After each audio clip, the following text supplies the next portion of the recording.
What's good, my people? You clicked on this video to know the lazy way to plan your day and stick to it. So let's go. After a long time of actually trying to plan my day, like all these gurus say, you know, every guru you listen to, they say plan a day. Man, the first thing you gotta do is plan your day, man. Listen, I've actually finally found a method that works for me, and I definitely hope it can work for you too. So here are my 4 stages of planning that will take you from poo to master planner. Before we even get into it, it's important to understand the difference between a goal and a plan, because not a lot of people actually know the difference. So here's the way that I find it easy to remember, yeah? A goal is the destination, and a plan is the road to get into the destination or the action needed to get to destination. So for example, your goal can be to have a 6-pack, and the plan to get to that 6-pack would be going to the gym. Obviously plans involve a lot more than just going to the gym. Obviously you got to put some other stuff in, but we're going to get to that later. Another example when it comes to money would be, for example, you want to have 20k saved. So your plan, and that's your goal, your plan would be to double £10 every month for a whole year. If you do the maths and if you think you can actually do it, you will end up, I believe you end up with just over 20k. Obviously at some point you're going to need to double 5k to 10k. But whatever method you use to double the £10, just apply the same principle on a different scale. Cool. Now we know what we're actually writing down or putting down on our phones. It's time to get into what a lazy plan actually consists of. A good lazy plan has 2 things. What exactly needs to be done is the first one, and exactly how long that thing should take is the second one. And to be honest, when you're starting, you don't really need the second one. All you need to know is what exactly needs to be done, and you should be fine. Now, if you've been listening to some of the gurus like I have, you might be thinking to yourself that I've missed out prioritization. No, I haven't. We're gonna get to that later. But the key here, the most important thing in this stage, is to make sure you don't take yourself for a mugu. Don't be silly. Don't say, I'm gonna do 500 push-ups when your PB to date is 50. All right?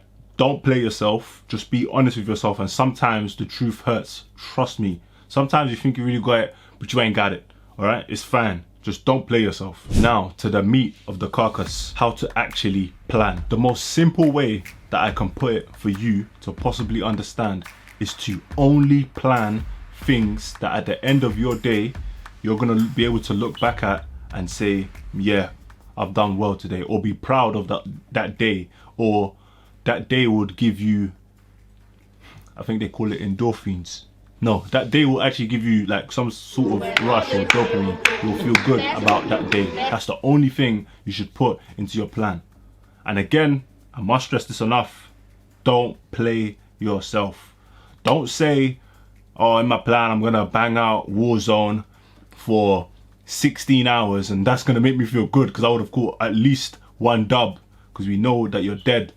But actually put things in there that you're going to be proud of at the end of the day, and that's the only way that you can have a good plan. Now the way this works is because during the day when you don't feel like doing some tasks that are on your plan, you're going to have it in the back of your brain, or your brain is going to have it in the back of Inception. What's your brain's brain?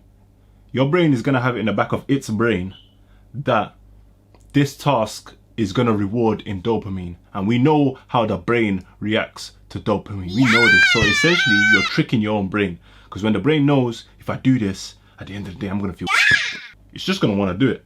And also, you know those days or that time period when you're feeling restless, like you've got energy to do something but you don't know what to do?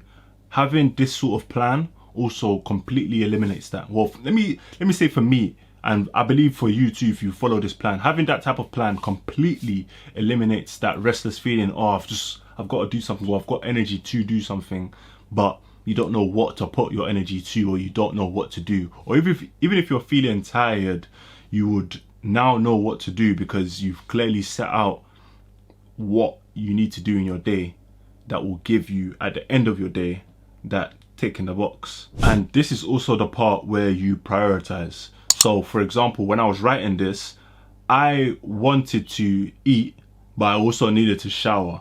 But I knew that if I eat, then shower, if I shower, then eat, it's gonna make me like into one of those sleepy types of mood, because you know after a shower sometimes you just feel mad comfortable. Like for me, sometimes after a shower I just feel like, yeah man, a sleep is pending. So if I showered and then ate, I don't know, I keep getting that wrong, it would have put me in that mood. So what I did instead was to eat and then shower. It's something really basic, but obviously apply it to yourself, and that's where you prioritize to know, okay, I need to do X, Y, and Z. So for this, you really need to know yourself, but we're all learning ourselves, innit? So it's part of the growth. And if you actually think about this on a scientific level, the whole point of the brain, like, you see when your science teachers are teaching you stuff, yeah, and it's just going in one ear and coming out the other, these times around, some of them are making sense. Anyways, the whole point of the brain, yeah, is to essentially make those neuron things, those links between different paths, and it strengthens those links. So essentially your brain is wired to be lazy. It's wired to always find a path and keep using that path instead of looking for other paths.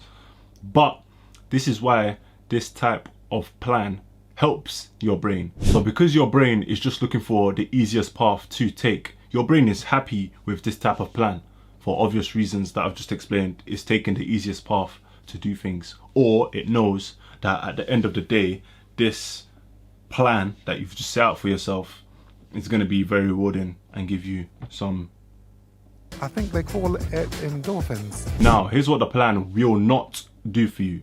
It's not going to give you wisdom, it's not going to give you energy, it's not going to give you anything that you haven't put in, because what you put in is what you get out. I'm ashamed to say it myself, but sometimes I used to think that following these types of plans or schedules or these type of advice that these gurus would talk about would like instantly change my life. It's not going to do that for you, but what it will do is put you in the right frame of mind, and with consistency.